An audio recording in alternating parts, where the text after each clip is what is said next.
Hello,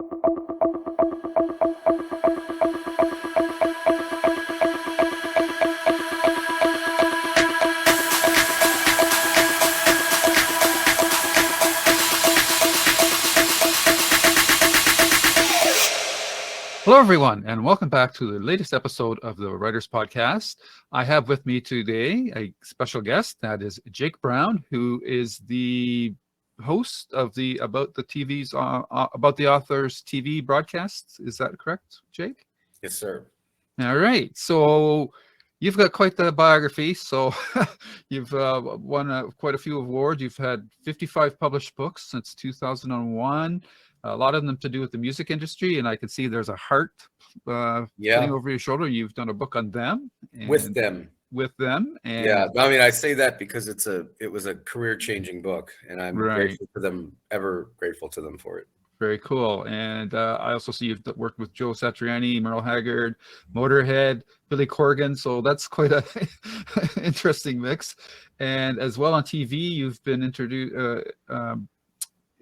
busy with Music's Greatest Mysteries, Breaking the Band, the Death Row Chronicles, and you've also are here talking about your first of its kind, the streaming television show About the Authors TV, which has already been going for 3 seasons, and you're starting your 4th. Is that right? Or yeah, it's the first 2 seasons, 54 episodes in total, are up on Tubi TV, which is the streaming network that carries us now, and also our YouTube channel has highlights from those. And then seasons 3 and 4, which is another 6 to 8 authors.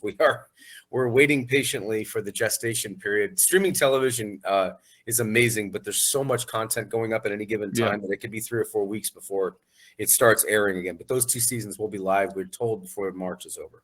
Okay, so I've rambled through the things that Jake Brown has done, but why don't you tell us about who Jake the person is? Oh, the same guy that writes the books. There's no difference between the two of us. Yeah, I chuckle at that a little bit because I'm typically talking to people that have a much bigger public profile. I mean, I'm just a biographer. So, and even as a host and writer of this show About the Authors TV, I'm interviewing authors that some are in my sales range, but some are, 10, 20, 50 million, 100 million books, whatever it is. So it's not my natural role to be like, but I'll do my best. I'm much more of not an introverted, but I'm much more used to seeing my name in the small print and theirs in the larger print, and quite comfortable with that. Dynamic. You're used to asking the questions. Yeah. And it's not really, I think the thing that it's really interesting that I'm talking about with people a little bit, and I'm certainly not unique in this respect. COVID really, was like a real career crusher for a lot of people that I knew. I live in Nashville. I'm a record producer, songwriter, as well as a book author. I've lived here 20 years. It's my home. I work in the record business, writing books, and either that or in studios. In fact, after I leave here, I'm going to one. And my point is, I talked with the National Songwriter Series that I write here. I interview all the, profile all the songwriters on Music Row that write the country hits. So I really get a finger on the pulse of like who's able. For instance, when COVID was happening, no one could tour. Right. So bands that were bigger, like say Luke Bryan, could afford to keep his band on salary, but there were other groups that just, whatever they had saved up. I mean, and they had mortgages and families and tuition and whatnot. So you really, really saw an advent of new technology come in 2020 that some of us were lucky enough to have a good team that said, look, let's take Zoom and you can sit at home and interview all over the country where you might otherwise, have to go travel to do it. And, another thing they don't tell you is often when authors go on tour, you're not getting financed to do that. You're paying the transportation cost yourself. Right. They might put you up when you get there, but it only if you are in the New York Times echelon does that typically happen. But what it did do is it opened up a lot of new doors. And if you were able to kind of take some of what you used to do and adapt it into like what we're talking about right here, right? It was an entirely new opportunity. And so I kind of had to reinvent myself, which is why when we talk about writing books, I mean, I'm in my 3rd decade now at doing this, and that's only come with like really good highs and then really deep lows. And then, I mean, I had a point in 2014, which I can only think of going back before that rivaled 2020, where JOE SATRIANI's memoir, Strange Beautiful Music, came out and was a huge hit, thank goodness. And Nashville Songwriter, as part of that same year, came out and did really well. And I had more press than I had ever dreamed of and wanted, and just was happy to be part of that whole experience. And then I couldn't sell a book to save my life in 2015. And I had some good ones, but they were just like, you're over. So, and then kind of you go back up again. USA Today, we were very lucky in 2018, did a cover story on Beyond the Beats. And then again, and then 2020 comes, and I have this country producers book, 600 pages. First of its kind, collected all firsthand interviews with all the country music's biggest producers. Barnes & Noble calls the publisher and says, we're closing our stores. The same week or two this is supposed to come out, 2,000, 3,000 of these that were ready, that were paid for, that were bought, ordered, are coming back. So anyway, I was just very fortunate that I had a catalog to talk about.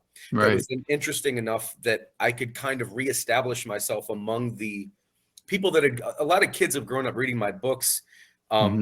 The books that I've written with these bands, or the mass market hip hop paperbacks that I've done, or whatever, but I never like got to really meet them until 2020 over Zoom, relative to kind of some of them that were doing podcasts now, or were co-hosts. Like there's just an amazing renaissance of sort of podcasts going on. There were podcasts before 2020, but it really blew into this thing.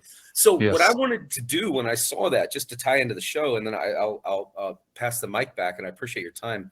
Yeah, no problem. But connecting the stuff's important.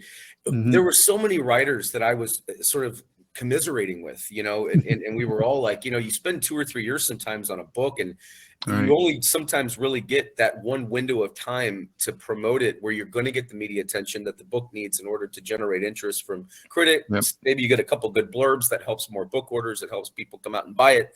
And none of that, it was all gone. It was all, so anyway, the show was kind of born out of the necessity of doing 120 of these 20 morning shows, and we did 100 podcasts, and it was like, it was an amazing summer. But out of it, I thought, man, I can now financially afford, rather than having to travel, because I'd had this idea for years, and there was other people doing podcasts, interviewing authors, but there was no one in the streaming space.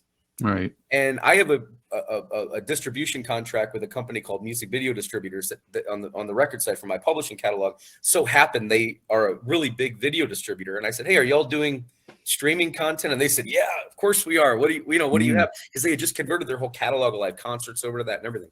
So anyway, I pitched it to them, and I have a wonderful agent named Frank Wyman at Folio Literary Management that I brought in to help me kind of brainstorm the whole thing conceptually, and an amazing publicist, Samantha Downey. We're working with Mickey now, who's great, but back then she really was another person that helped get this off the ground. And yeah, I just started reaching out to authors. And the one thing that we were looking to do, I have a set that I built.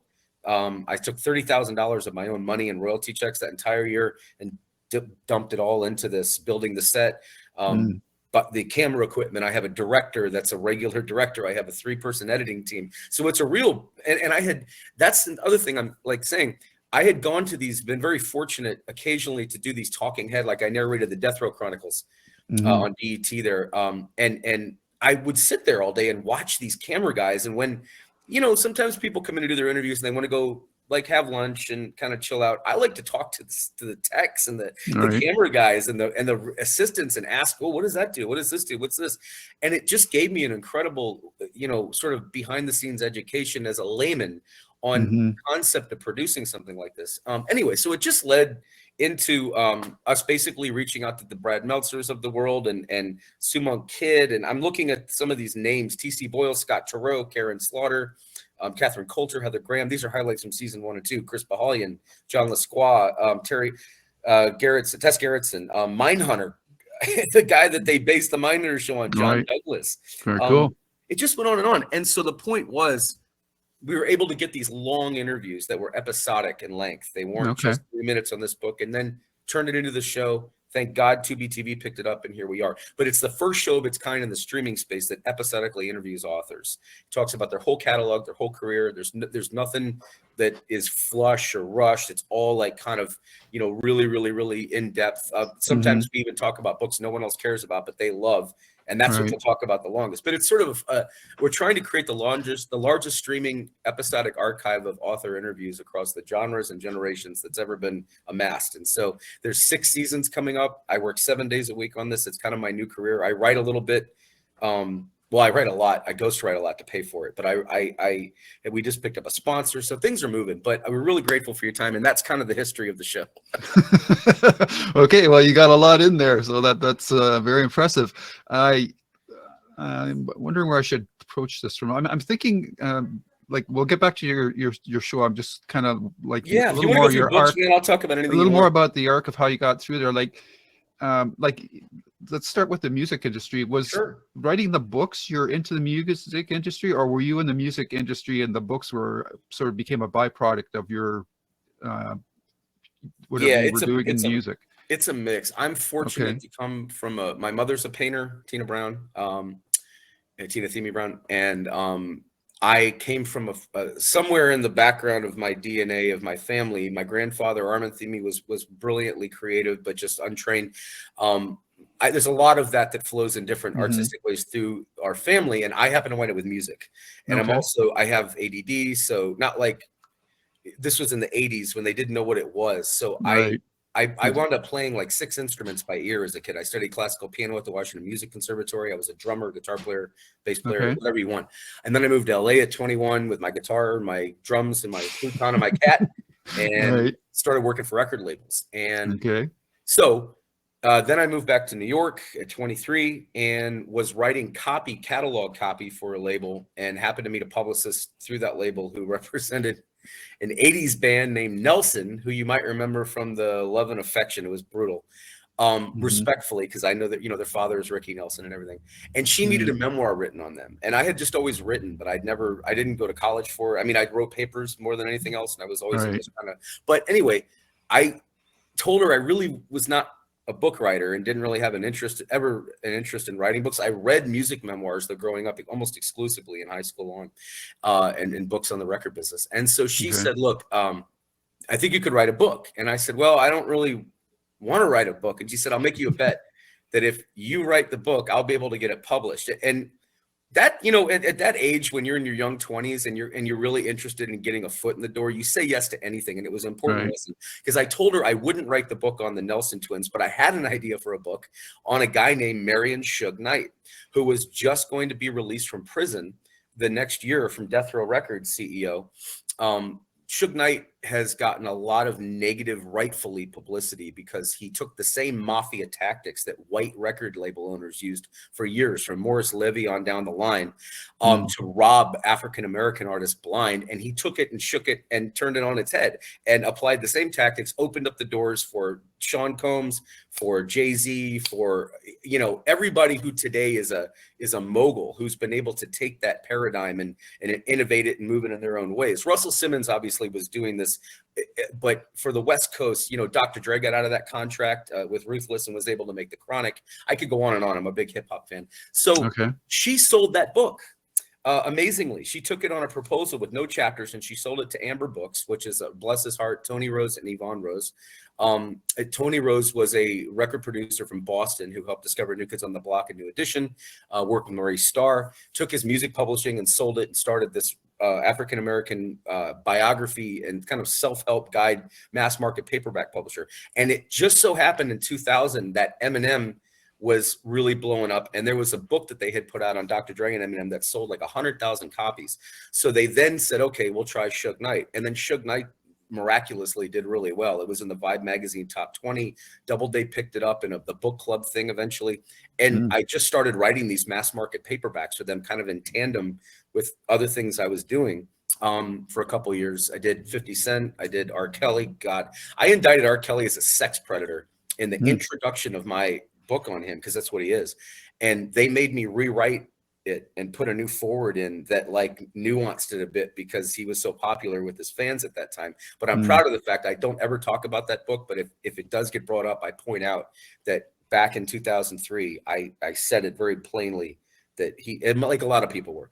So, but yeah, I went on 50 Cent, Biggie Smalls, Jay-Z. So there was this just parade of rap books. And then in 2005, I moved to Nashville in 2003, but I started interviewing record producers here, because that's all I knew when I moved here was. And so it led to the Behind the Boards series, which was really like, I mean, there'd been other books like this, but I think what I'm happiest and proudest of about it is it amassed kind of one of the largest collections of rock producers from all of these eras in their own lengthy chapters, where we talk about how they discovered records, record production, sound engineering, the records they produced, working with those artists, how they made their hits. And that led me to the idea of this In the Studio series, which, dumb luck in a record career, in a book career, as with Nashville Songwriter, you would think someone would have a book called Nashville Songwriter. No one had it. So I now have, that's a trademark series. In the studio, nobody had in a book use. So I just I contacted the Tupac Shakur estate. We shared the same attorney. It's another thing. If you're an author and you want to have a career, you need a good lawyer. You need, early on especially. And in the record business, you know, lawyers tend to represent kind of high end, and then they take on small fries like me to kind of have new clients in case we do better. And I said, hey, you represent Afeni Shakur. I would love to write this Tupac in the Studio book, because there'd been no books on that. And she said yes, amazingly. So that led me to get to talk to Johnny J before he died, Big Syke from the Outlaws and Thug Life, Napoleon from the Outlaws, a bunch of people from that camp that are now passed away, rest in peace. So we wound up with these really comprehensive interviews, sourced out all the Tupac stuff. And that launched this In the Studio series, which then led me to meet Hart's guitar player and pitch Howard Leese, and bless his heart, him and a guy named Mike Flicker, who produced all of their 1970s records that I knew from behind the board. So then I started reaching out to all of Hart's former. So this was kind of as this series was developing. It was developed on the concept of going to every one of the ex-members, the engineers, the producers, everybody involved in these records, and comprehensively taking people, especially as streaming wasn't around yet, but iTunes is popping. So you could put on like a whole catalog. You didn't have to change the tape. You didn't have to take the CD out. You didn't have to do anything. And it just, so it became like reading companions that I thought, well, what if I could get Hart? So what I did is I wrote the whole book first. And I got everything done. And then Howard Leese gave me Ann Wilson's email. And I took a Hail Mary shot and I emailed her. And she sent a really angry email, rightfully, to Carol Peters, their manager, who then said, I need to talk to you. So I thought, oh God, tomorrow morning, I'm going to get sued, or, you know, they're not going to. And instead, amazingly, I told her about it, and I told her what I do and what it is. And she said, well, why don't I go ahead and see if I can get you interviews with the Wilsons? And I said, you know what I mean? I was hoping to just get permission to use like archived interviews. So in any event, so Nancy Wilson was absolutely amazing. One of the coolest people I've ever worked with.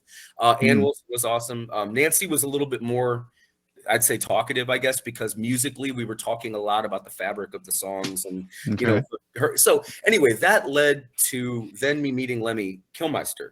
I wrote a book with Jasmine St. Clair, who is a former adult film star. When you're young, you take anything you can get.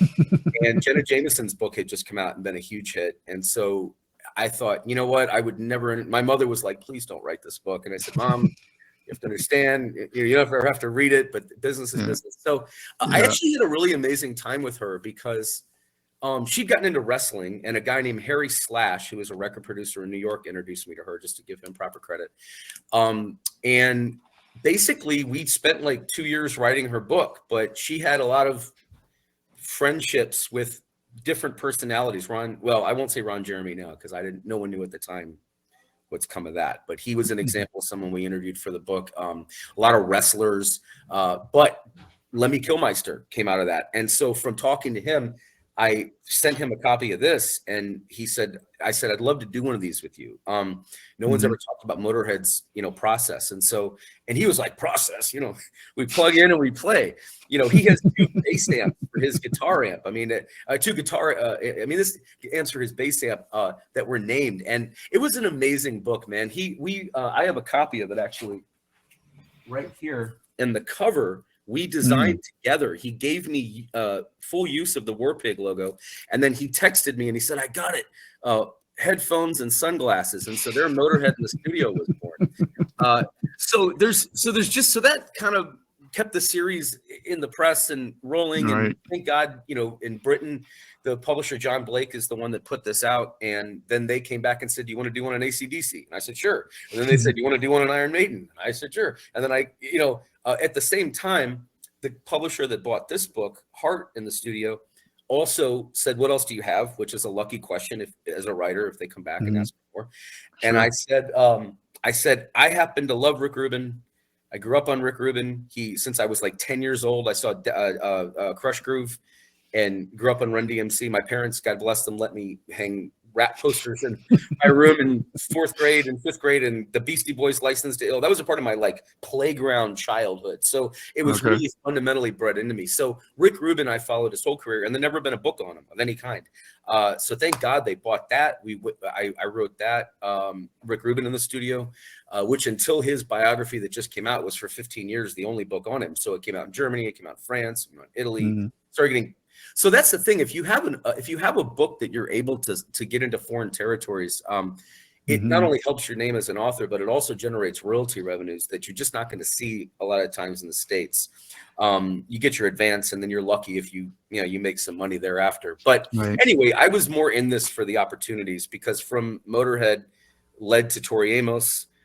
Same publisher, not Motorhead, from Rick Rubin, Tori Amos, and that won a Historical Sound Research Award. And so things just kind of led up to this big boom moment that I'll stop and pass the buck back to JOE Satriani in case you want to ask about that, because that's a whole section. That's a whole kind of section unto itself. No, I think that's okay. I'm just trying again to draw a line between how you started out to where you are now. So you're really heavily into the music industry, and you're writing all these nonfiction books. What and maybe you touched upon this at the beginning when you were talking about what COVID and that, but how did you transition from working with musicians to now working with writers? And why did you make that transition? Well, I still work with musicians. That's just, I just do it at a different, I just do it only at a certain I mean, I don't want that to sound, I only write like 1 or 2 of those now. I mean, because of the demands of the show. But there was a book with JOE Satriani called Strange Beautiful Music that was a life-changing, again, the heart had been great, and I'd had about a 5-year arc, and then it was kind of like I couldn't sell anything. I had a book on Eminem that almost sold. Thank goodness it didn't, because I much prefer Anthony Bozza's. There was just a couple years there where I was like, hey, what happened? And then JOE Satriani in 2011 I talked to about an In the Studio book. And instead, we spent 2 years just every Friday talking about the rocket science process that is creating his record. Strange Beautiful Music is the title of the book, but you're talking about, Flying in a Blue Dream. You're talking about Surfing with the Aliens, Summer Song, this incredible catalog. That, thank goodness, resulted in kind of what I was talking about before. So then, I just finished out the rest of the 20 teens. I did Kenny Aronoff, John Mellencamp's drummer, Fogerty drummer. We did a memoir together. And then I did Beyond the Beats. So Nashville Songwriter 2 came out. And then this book was supposed to be the next one. And then the 2020 COVID thing happened. So it just kind of took the book business and shook it up like a globe thing with all the snow and chaos. And it was like who came through were anybody who was lucky enough to kind of take the technology that was presented to them to do interviews with, and hopefully see that you could, like yourself, you could do podcasts, you could do, anything. So within that though, if I stopped writing books, then I'm not credible anymore with the authors, because the reason I was able to start accessing so many amazing authors of that echelon so quickly is because I came in with 50 books.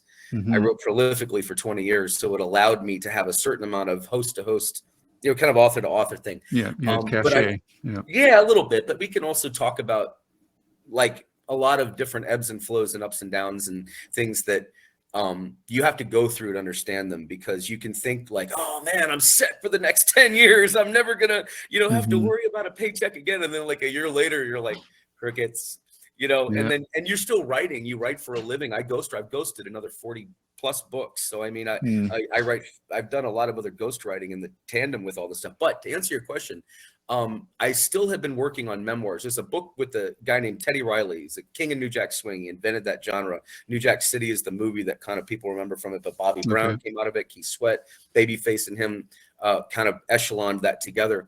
And we've been working for almost 10 years on his book. And that's going to be coming out, we think, this fall. We're not sure. We're hopefully gonna know the publisher soon. And then there's a book I've been writing with Corrupt, who's Snoop's camp from the Death Row original legendary Death Row camp. And that's gonna have all the members of the Chronic in it and everything. It's gonna be really cool. We hope Dr. Dre as well. That's gonna be coming up. And then I have volumes 3 and 4 Nashville Songwriter. I have volume 2 and 3 of Beyond the Beat. So there's things that are in kind of motion, but the lucky thing of the show is that it has taken on sort of this organic life of its own. We've gotten almost no press, and we've overpassed 2 million viewers in less than 2 years. And the word of mouth among the authors has really been what's helped it to kind of bubble up a little bit. Yeah. So that's kind of, I'm still doing them, but I really tried to transition the writing, because I'm still writing 7 days a week. I'm either preparing interviews for the Zooms with the authors, or I'm writing and editing their scripts.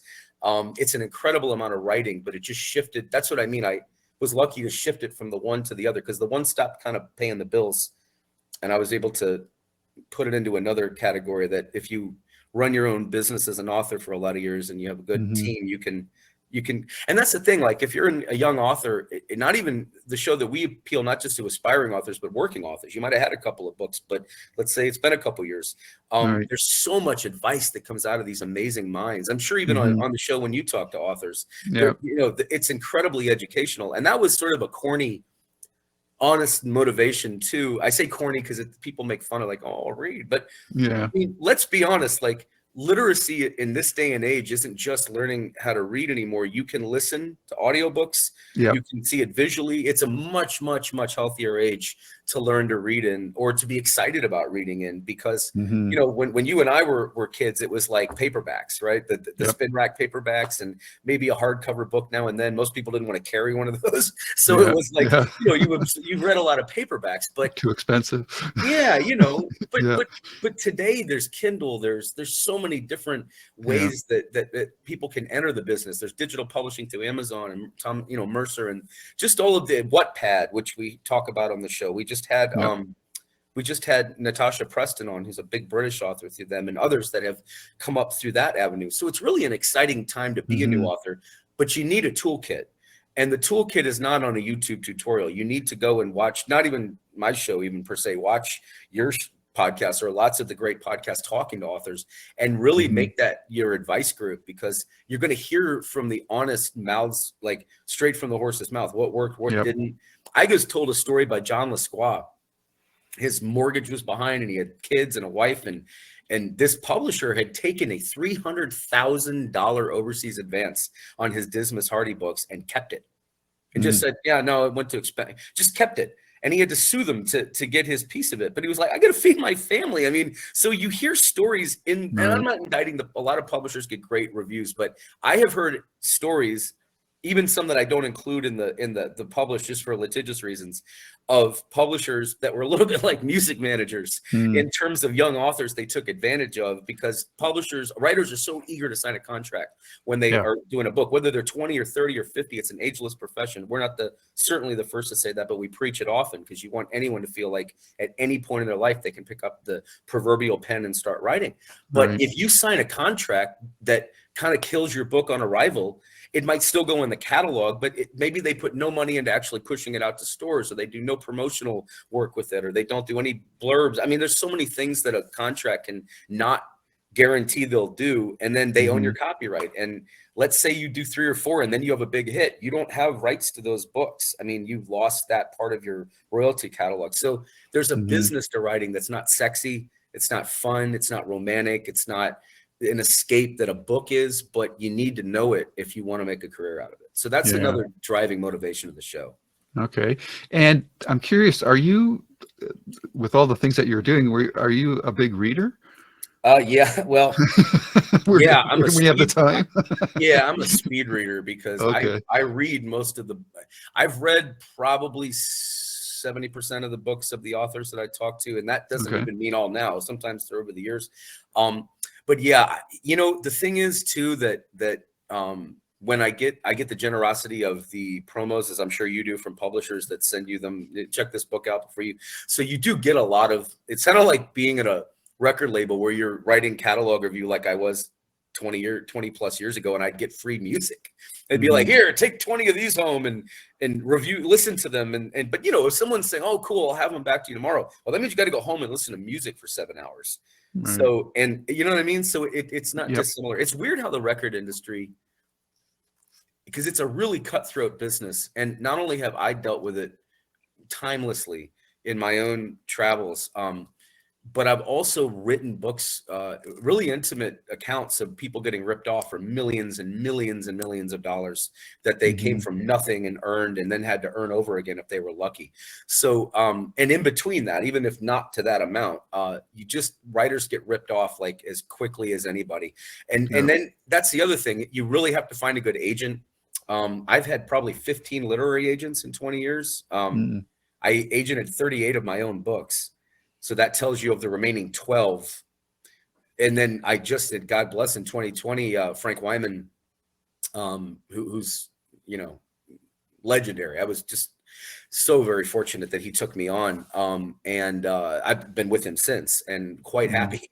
So finding an agent can take that many years. I mean, I've had some good agents, but there's just a lot of things that hopefully the show helps educate an author on too, beyond just talking about writers that they enjoy in the process of creating their series of characters or, you know, books or whatnot. Okay. Do you have a favorite genre that you like to read, or? Well, I mean, natively, confessionally, it's going to be nonfiction music memoir, just because that's what I grew up reading. But I have to read so many books for the show that honestly, I've read more books in the last 3 years than I probably had read in my whole life. And I have read, you know, my mother, I can't compete with her.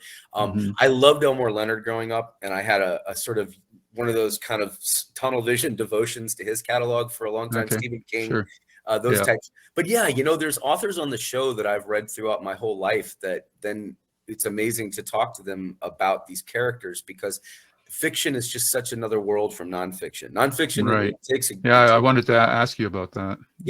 Well, I ghostwrite fiction, so I mean, I've done it, but not to the degree of a lot of the people I talk to, and nor would I ever put myself in their company or comparison.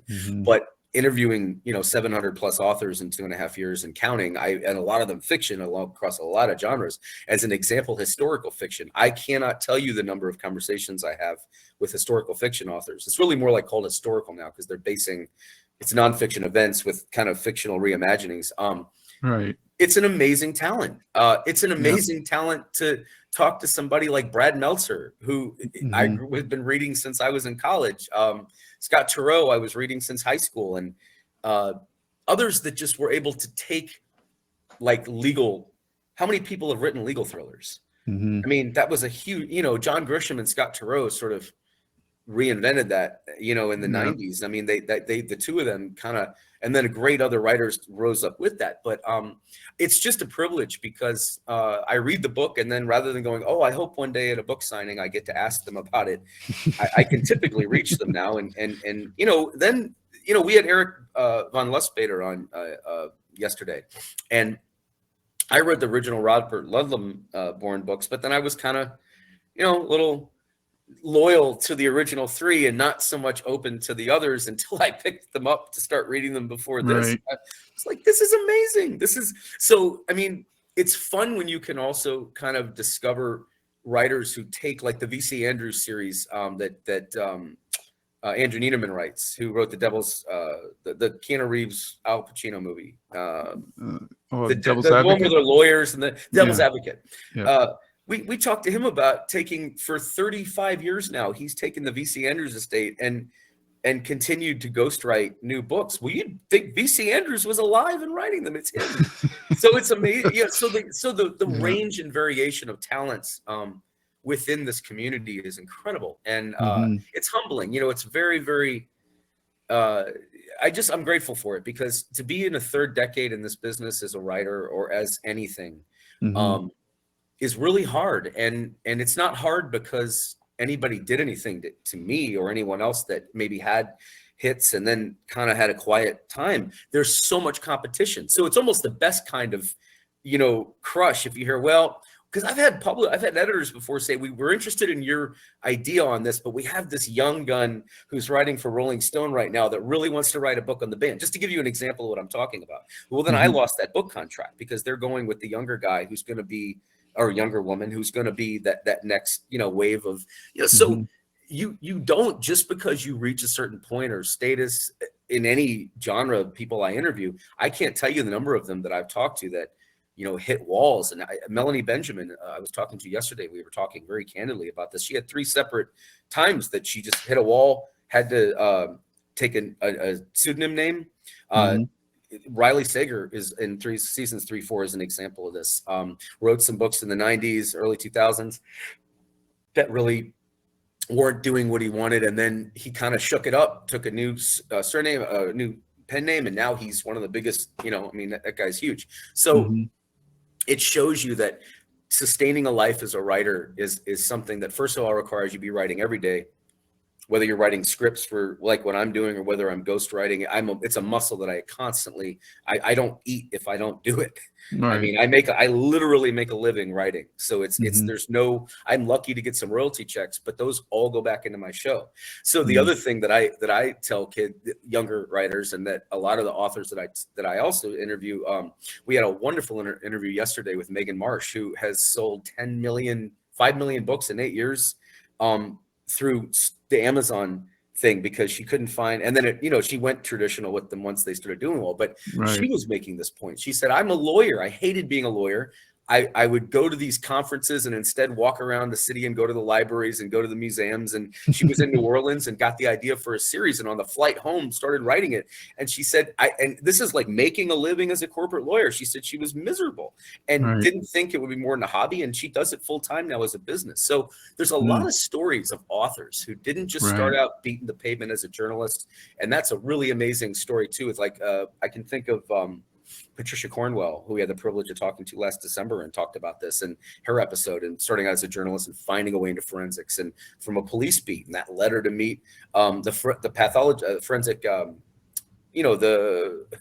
the person that does the medical examiner. Yeah. A very famous medical examiner that she based this character off, Case Scarpetta. So my point is, you get stories from a lot of authors that you would think had been writing their whole life as a bestseller that didn't hit their first hit till they were 40, and they've been doing it since they were 20, or didn't write their first book till 40. So there's a beauty in it. I mean, writing is something anyone can do at any time without any excuse not to. And that's the other thing. Like, there's really no such thing as writer's block. It's just that's a kind of a myth, because if this thing that you weren't working on isn't working, go to the next chapter.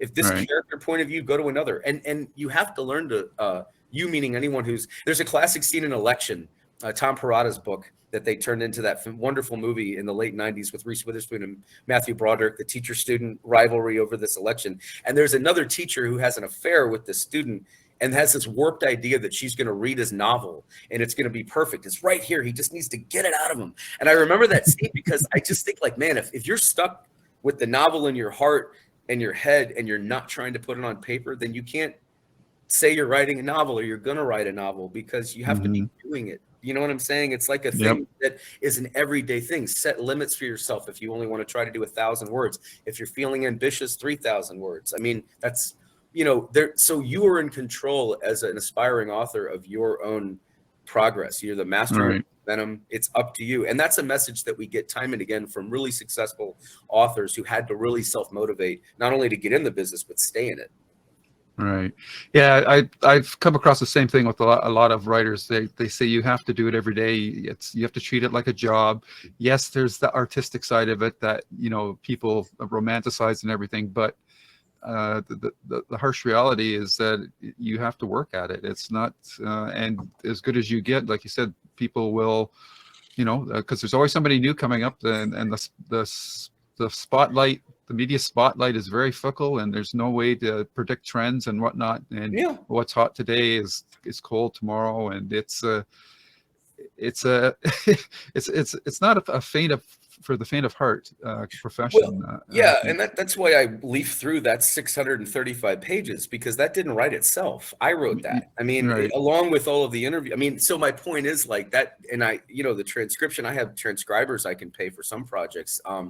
But if I have to write in the first person of that person I'm interviewing, I have to do the transcription so I can kind of inhabit whatever I need to there. But I mean, and on the other hand, though, it is a very creative creativity is almost a double-edged sword, because for instance, like, I probably work 15 to 17 hours a day, 7 days a week. It's not because, I mean, I love, you know, I love what I do, and it's just what's necessary. But my It always mind, helps.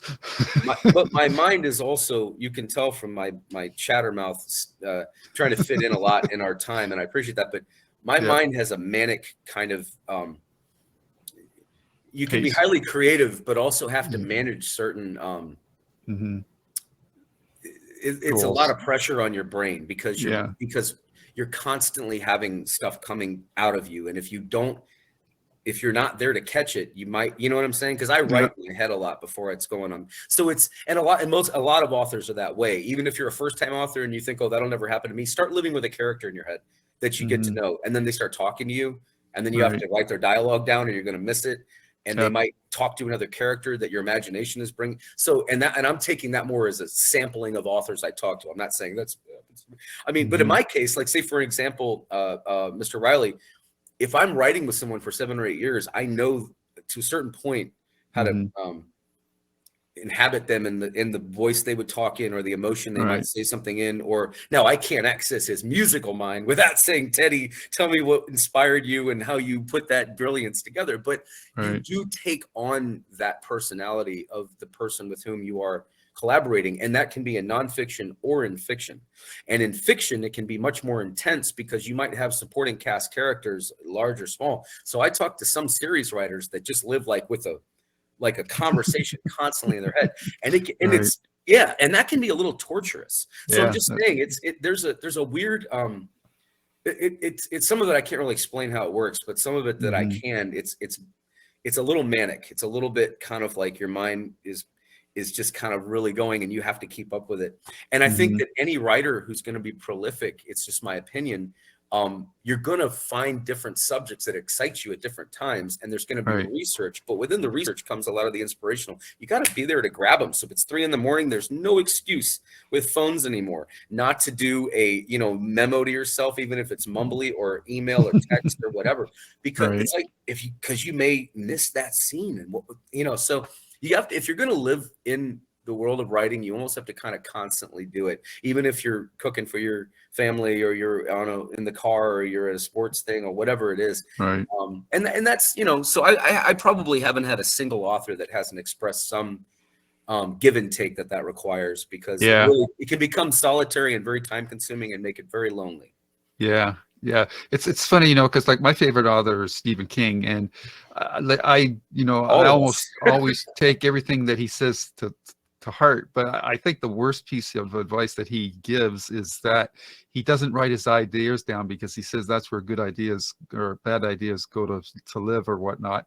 But then I think to myself, well, that's because you've got an innate storytelling ability. You're carrying all this stuff in your head, whereas a lot of writers, 95% of the writers, it's a part-time job for them. So they've got all this other mundane day-to-day stuff they have to do. So if they get a good idea, they have to write it down, because otherwise they're going to forget it, because they've got all the regular day-to-day stuff that they have to deal with, right? So yeah, that's interesting for sure. So let's turn it back in the last little bit here again to your about the author's TV show. Is you've had quite a few guests now, you said? Did I we have interviewed with upcoming seasons. There's seasons 3 and 4 with 68 new ones. There's seasons 5 and 6 have 80 that I'm filming now. Science fiction edition has 40. UK edition, has probably close to 50. And then there's future seasons, and then there's also ones that I'm that I film, we turn around and put up on our YouTube channel that need to coincide with book releases, and those will air at later dates on the network. But yeah, Tubi TV took a big chance on us. We're grateful to them. They supported the show. They legitimized it. It's allowed us to really grow. We just picked up our first sponsor, International Literary Properties, which is amazing. They're a great company, and we look forward to working with them.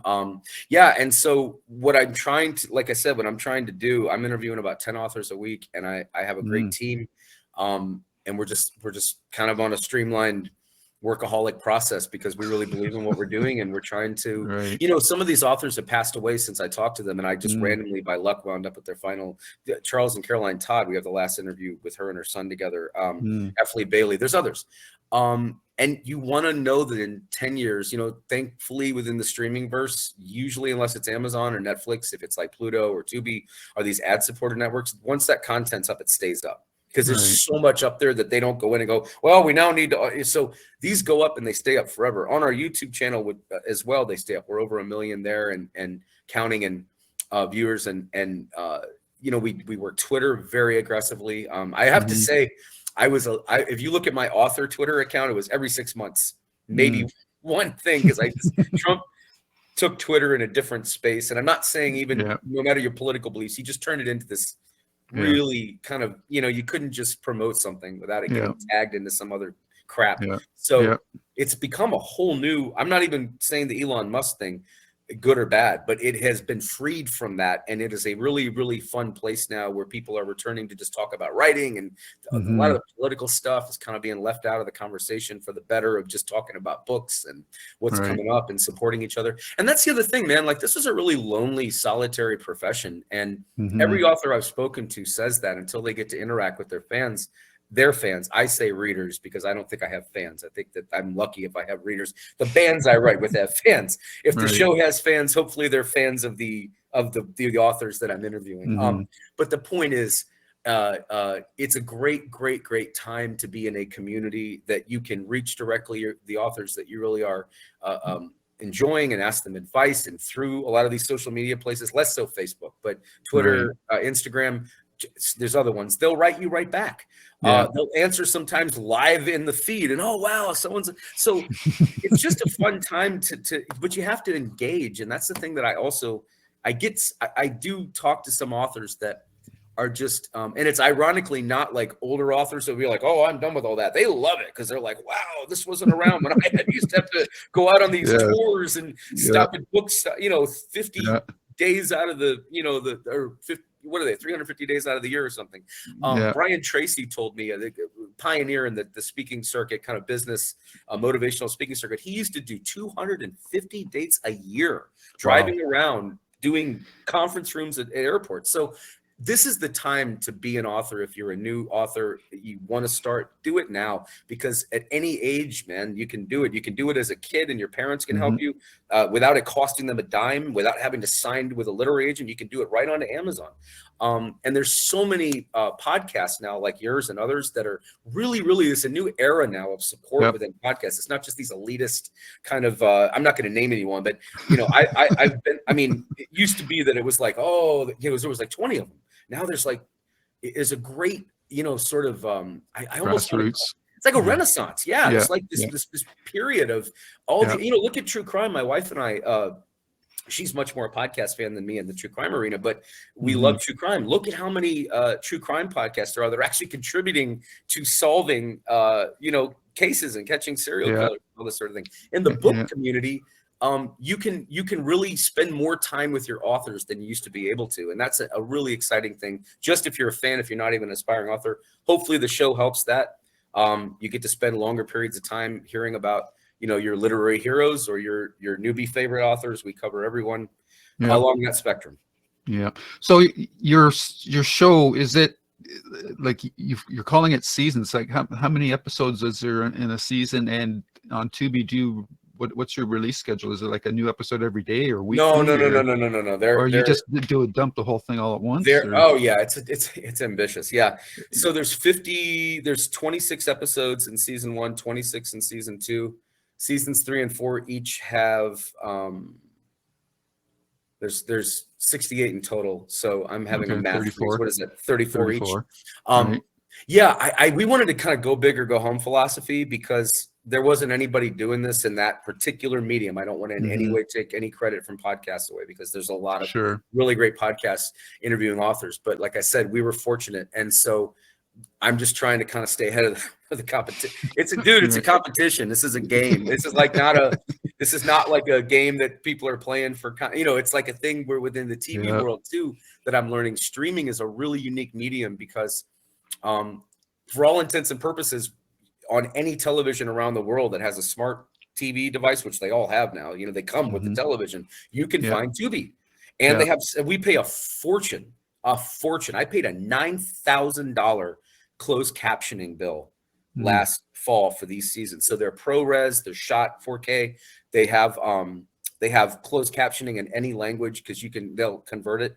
So the point is, you could watch this in any country if you're a fan of any author. I mean, I'm not saying that necessarily. Well, like our UK edition has an amazing cast of Ireland, Scotland, and British authors. So that's like going to be as an example of an upcoming one. But if you're here in America, you can watch it just as well as you could in Britain. So it's amazing that we were so lucky to be one of many people who were lucky to have these stars line up in our individual little lanes with the advent of all this digital technology that was forced to be rushed out because of COVID. So and then the other thing that we really try to do is reach the kid in the classroom. We have a lot of teenagers that watch this show, thankfully.